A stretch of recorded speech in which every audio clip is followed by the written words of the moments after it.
Dissolving the Veil. April 2015. Beloved one, now we will speak about how to look through the veil of separation, how to move from this dimension which seems so very real into the reality, capital R, beyond the veil of appearances. You want to know, who am I? Why am I? Where am I? What is this all about? The same as the small child has to ask questions and to experience. You are having the question marks of how life can be, and you are wondering, is there more to life than just what I am experiencing? And you know that the answer is, yes, there is much more. So I say to you, the first step in dissolving the veil is to know, to believe, to accept that there is more. Now, there are many of the brothers and sisters who will say to you, this is all there is. You're born, you grow up, you live a certain number of years, and then, if you're lucky, you may decease the body in the bed peacefully. If not, you may have what is called an accident or something that happens to you. In truth, nothing ever happens to you that you have not already invited to be in your experience. But as you will acknowledge that perhaps there is something much more to life than just what you see in front of you with the physical eyes, you have already made the first step to acknowledging that the veil, as I have called it, is there, and that it is truly growing thinner every time you have what is called the awakening experience. Step number 2. Step 1 was to acknowledge that there is more. Step 2 is to spend time in meditation, to spend time outside of the realm of appearances, to go within. I have suggested to you that you spend at least 15 minutes in meditation every day. And hopefully, as I have said many times, when you spend 15 minutes, it will feel so good that you will want more, and you will spend a half hour. Now, I know that you have a busy schedule, and you may have an employer who expects you to put in at least 8 hours every day and probably more, but I would say that truly the one who is employing you, in other words, the higher self of you, would suggest that you put in at least 15 minutes, half an hour, perhaps even extend it to an hour, if you can. After a while, not at first. It is like all of the exercises that you do. You start out with a short exercise time, and then you build up the time that you can keep doing the exercise. So it is the same thing with meditation, because when one sits quietly and goes within, it feels very strange from what you have been brought up to experience. Sometimes you get a bit antsy and you want to be up and doing, because that is what you have always experienced. So to go within to the quiet space, the mind will say to you that you are wasting time. You should be up doing something. But that is the way of the world, and that is the language of the world. So you say to that voice, okay, later. And then you sit there for a while and you listen. That is all you have to do. It is simplicity itself, to sit in a comfortable position. Do not make it so that you are uncomfortable and you want to get out of that position. I know that there are certain positions that are supposedly more holy than others, but I say to you that if it is not comfortable, the body is going to start screaming at you, and then you have to pay attention to the body. Therefore, find a comfortable position where you can be quiet and you can go within and listen. At first, probably, you will not have any great revelations. It is likely that you will say, well, I don't know if that was worth anything.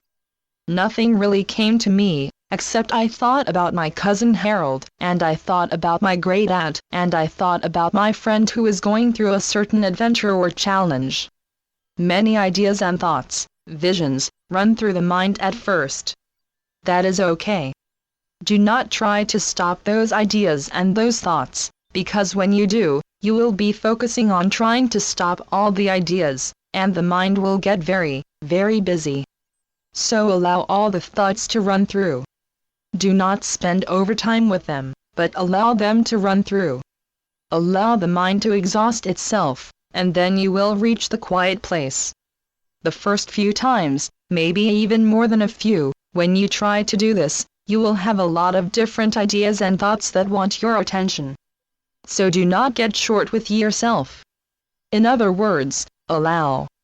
And as you will practice this, as you will know that this is truly a gift that you give to yourself, a gift of quiet time, even if you do not have any great revelations at first, At least you have allowed the body to rest, and there is a lot of benefit in that.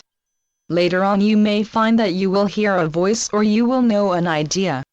There will be something that comes to you that was not programmed according to the activity of the mind. It will be something that just suggests itself to you. Listen. Do not try to analyze. Just listen, or just see, because you may be visual, and you may have visual experiences. If you are auditory, you may hear something. But most of all, be mindful. When something comes to the mind, you can take note of it, and then you can let it pass. If it is important, it will come back to you. If it is not important and it is just passing, it will pass on through. As you allow yourself to be in the space of receptivity, there is much that can come to you and will come to you after a while.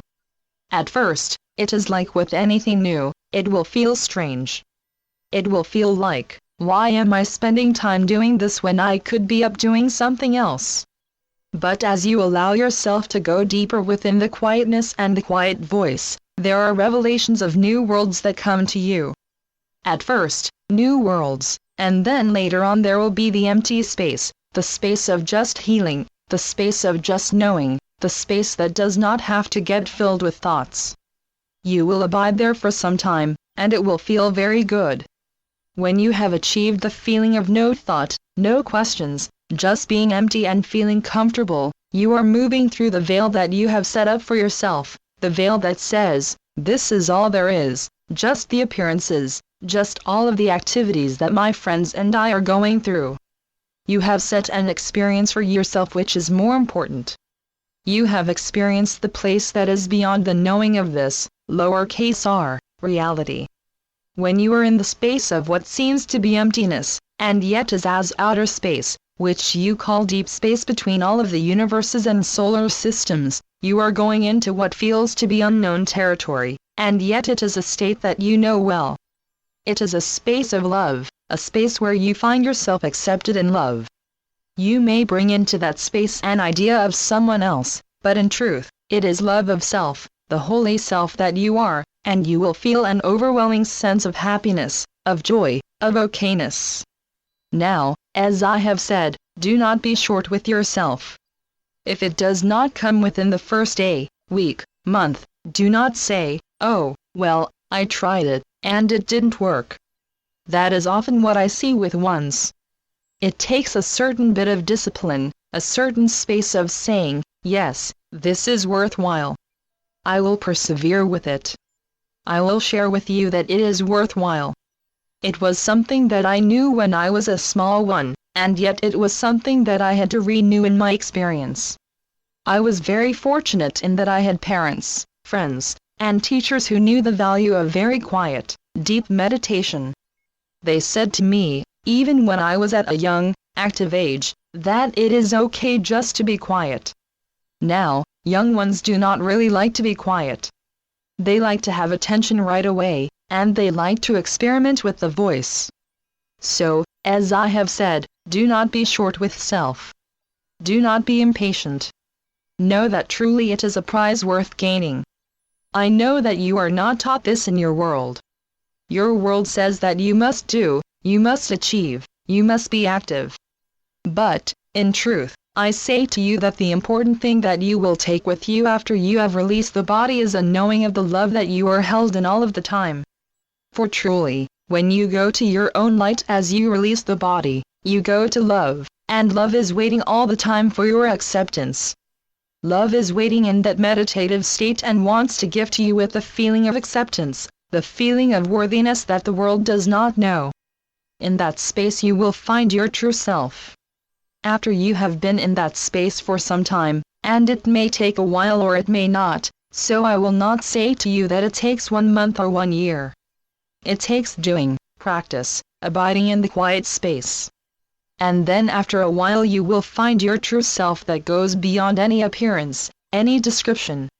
We can use words to describe the space of love, but the experience of love is something else, is it not? When you get into that space and you just love everyone, you have found your true self, a self that the world does not appreciate, does not value. You do not get a reward from the world for living in love.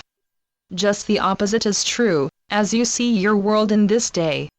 But I say to you, have hope, because as you are finding love within yourself, and as you experience love of higher self, you are putting out that vibration even into the world that does not understand and does not value love, and you are changing the world itself.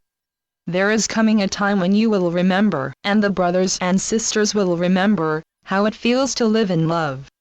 Not to have to achieve, not to have to be competitive and step upon other ones as you climb the ladder of life, but just to abide in the space where everyone is okay. Everyone is loved with an everlasting love that has been from before time began, and that love will abide even after the purpose of time has been fulfilled. Time does have a purpose, and it will not always be.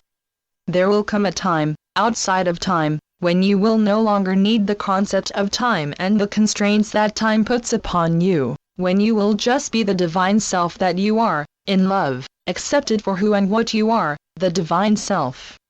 Not the identity that the world gives to you, for that is passing and fleeting and usually full of judgment, but the self of you that abides forever and abides in love forever. That is who you are, and that is what you will come to realize, to make real in your awareness, as you do the practice of meditation. When you get into the space that I have just described, the space of love, where you love yourself, you love everyone, you do not even have to have an object of love. It is just a sea of love. You abide there for some time, because it feels so good. Then you begin to realize that outside of the dictates of the world, there is a whole other realm that only knows love, and you move into the space of being able to experience, to call forth other ones who have moved into that realm, perhaps by releasing the body so that they do not have to drag the body around, do not have to clothe it, feed it, and be attentive to all of its needs.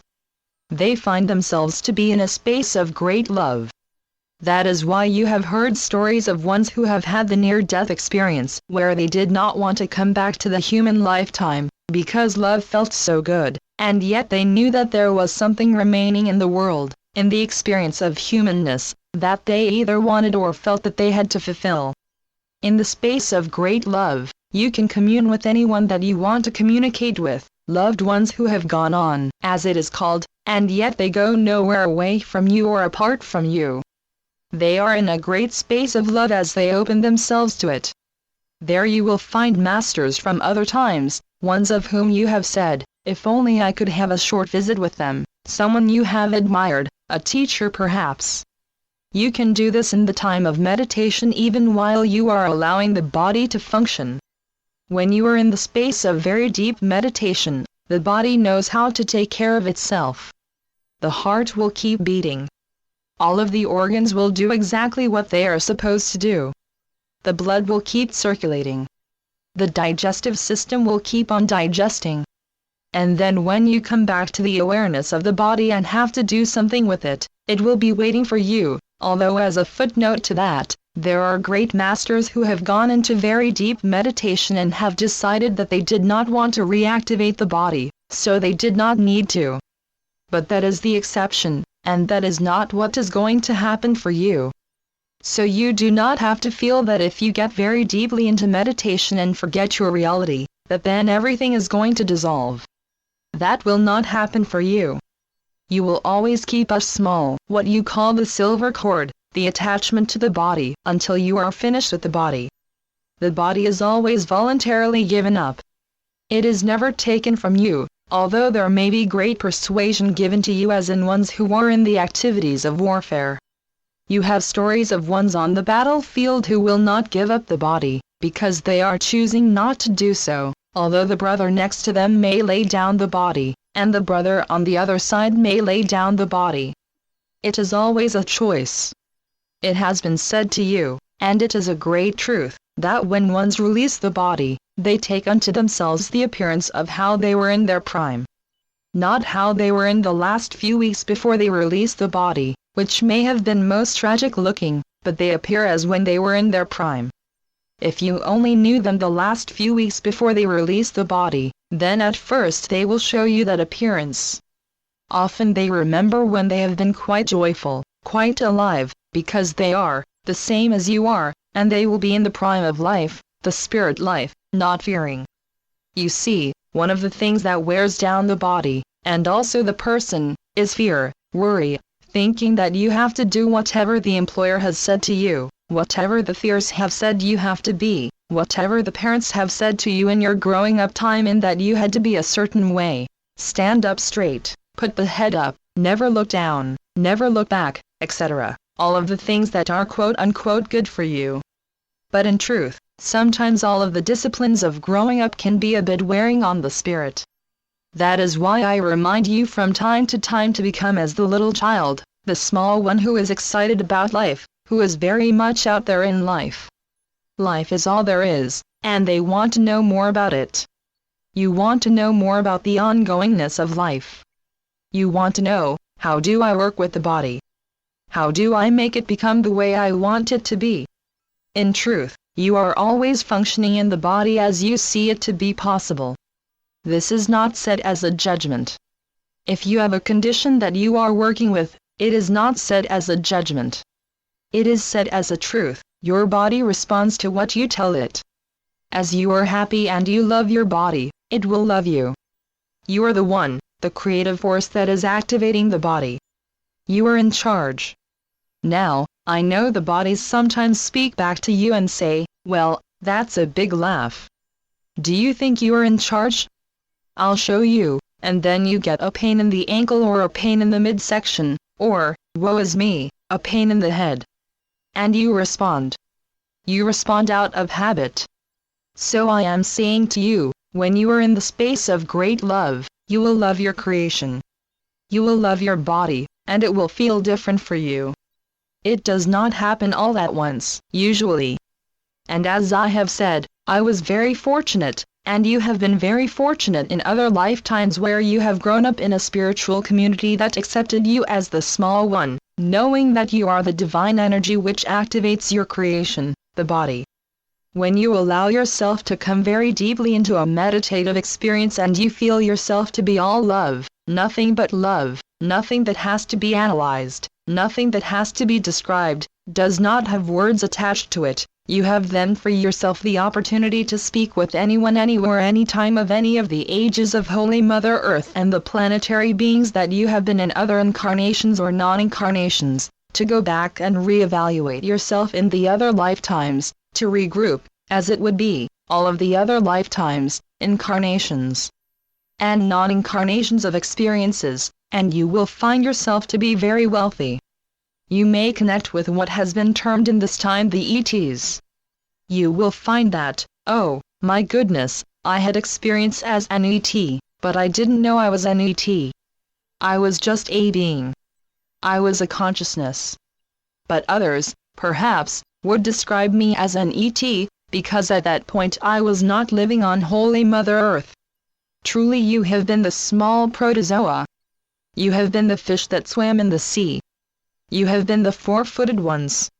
You have been the most agile monkeys that swing through the trees. Sometimes there is a feeling within you that you would like to do that again. Oh, that I could be alive and free and swing through the trees from limb to limb to limb. Well, you are reliving at that point an experience that you have already had. Otherwise, how would that concept, idea, feeling find a place within your consciousness? It is because you have done it. You have already been it. Humans have set themselves up to be on top of the pyramid and to say that they are the top of the evolutionary tree. Well, I will share with you, if you will receive it, that in what you see to be a few hundred years from now, maybe even just a couple hundred years, maybe in just 100 years, there will be seen an evolution where the human form is going to be different than what it is now, and the human receptor, otherwise known as the brain, is going to be able to be far more receptive and telepathic than what you know now. You are moving into that. So in 100 years you may look back perhaps at this history and you may say, oh, well, I'm glad I didn't live then. Things were so crude, relatively. So I say unto you, do not judge. There is no place for judgment. There is only place for love. Abide always in love. Practice meditation.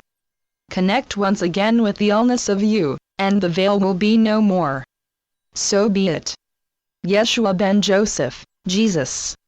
Channeled through Judith Coates. www.oakbridge.org